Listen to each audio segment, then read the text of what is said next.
Hi, everyone. This is Rosemarie from the Unfinished Lesson. And this is, oh my goodness, a quick win series. Apparently, I need to drink more water. But in this particular series, we are looking at practice made fun. So in our first few videos, we have looked at all sorts of different aspects of how we can make practice fun.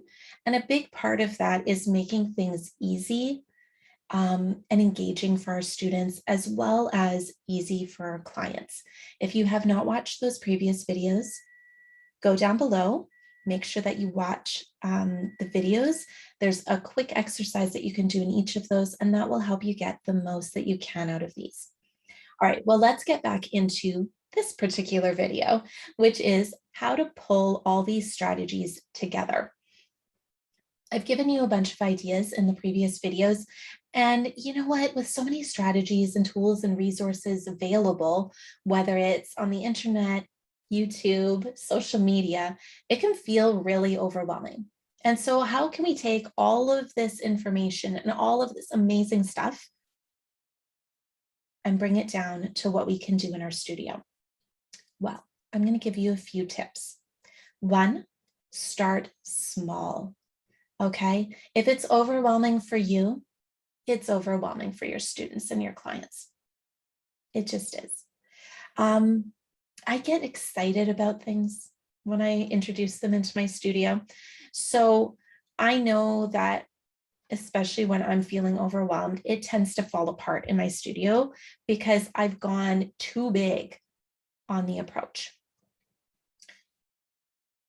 The other part of it is, and number two, ease into a new approach. So give time for your students and your parents in your studio to get used to it. So this kind of relates to the I get excited about things. Like, oh my goodness, this is going to be so awesome. And then I just want to jump in, completely forgetting that I spent potentially months adjusting, one, to the idea, but two, learning how I was going to do all of this. And I'm trying to get them caught up on like 3 months of planning in one little lesson. Well, of course, it's overwhelming for them. So just learn from my mistake, keep it small, but also ease into it, right? You don't have to, when you choose to do a new practice approach, when you choose to add fun activities into practice, just ease into it. If you try and change everything about your approach all at once, it's going to be overwhelming. And this can go for way more than just practice. 3, remind your students how it links to something they already know. So I had talked a little bit about interleaved practice and fixed function mindset in a previous video. Those links are below. What we want to do is, as much as possible, create connecting neural pathways, I guess is how I would think of it, right? We want it to be that, yes, I'm doing this, but it relates to something else I already know. Now, this could be as simple as, hey, you played an A major scale at the beginning of lesson for your warm-up. Guess what key this is in? That's right, it's A major.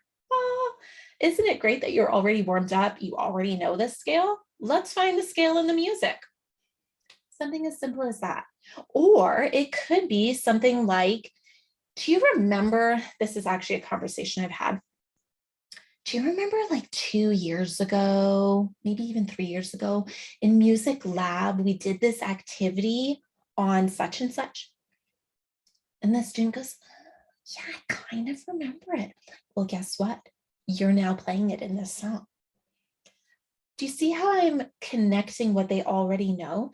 It's a lot less scary. It's a lot less overwhelming when it's something, even elements of it are something they already know. So when it comes to practice, sometimes it can be as simple as just taking them from ground zero to, okay, I'm not figuring out all of this from scratch. Practice becomes more fun when we can actually listen to what we're playing and we can explore it and we can experiment with it a little bit.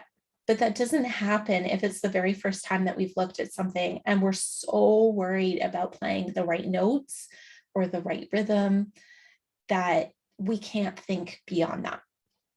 Do you know what I mean? Yeah, you know what I mean. The other tip I'm going to give you is to spend time onboarding your students as well as the parents. So when it comes to your practice strategies or your practice approach, I'm including a link below for a video on onboarding. I talk about it a lot, and it's because it's something that when I moved online, I realized was incredibly important. It will influence almost every aspect of your studio as a business. And it's one of the most important things that you can do to ensure that you have some sort of work-life balance. If you don't onboard, meaning that you're teaching your students and your clients what you want them to do and how you want them to do that, and even when, it means they're going to contact you and it's never going to be a convenient time. So onboard during lesson time so that the practice all of a sudden during the week, it's not, I'm trying to read the instructions and figure this out. As a student, they can just get into the fun part. It's not, hey, I get to play with a backing track, but first I need to go into online storage and I need to find the backing track and now it won't open. Right? I mean, like that's a lot of steps versus you've already gone through that in lesson. You've already tried it out in lesson. And all of a sudden, your student, all they have to do is just go and hit play and boom, they're improvising. Well, that's a lot more fun, right? And then the other thing that you'll want to figure out in terms of pulling these strategies together, the last tip I'm giving you is decide whether you are going to create from scratch or purchase. Now, when I started Music Lab, I did not create my own Music Lab resources that first year. I knew that I was already up to here with just figuring out how to do that as a traveling teacher. It was way better for me to purchase something that someone had already tested out in their studio that I thought had a high likelihood of working in my studio versus spending all that time on something that I didn't know was going to work. After that first year, I felt comfortable creating my own resources. And to be honest, I have done this with almost every aspect of the teaching side of my studio. And even for the admin side, there's plenty of things that I have purchased over the years to start off with to give me a foundation. And then later on, if you feel comfortable, you can start creating. But when you're starting out, or if there's a lot going on in your life right now and you're just feeling overwhelmed as it is, take the pressure off of yourself. You don't need to create everything. I'll let you in on a little secret. When I purchased materials because I was overwhelmed,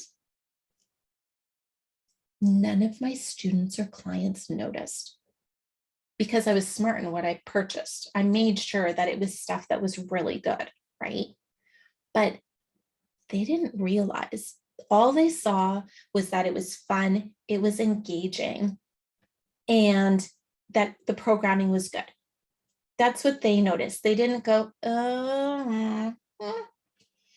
Miss Rosemarie is not creating resources right now.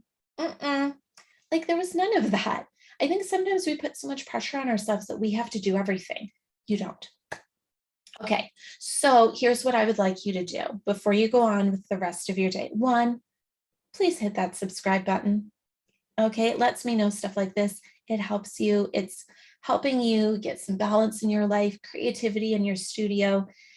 And then the second thing that I want you to do is I would like you to write down one thing that you will use this month, whether you create or whether you purchase, to help your students become more independent and successful in their practice during the week.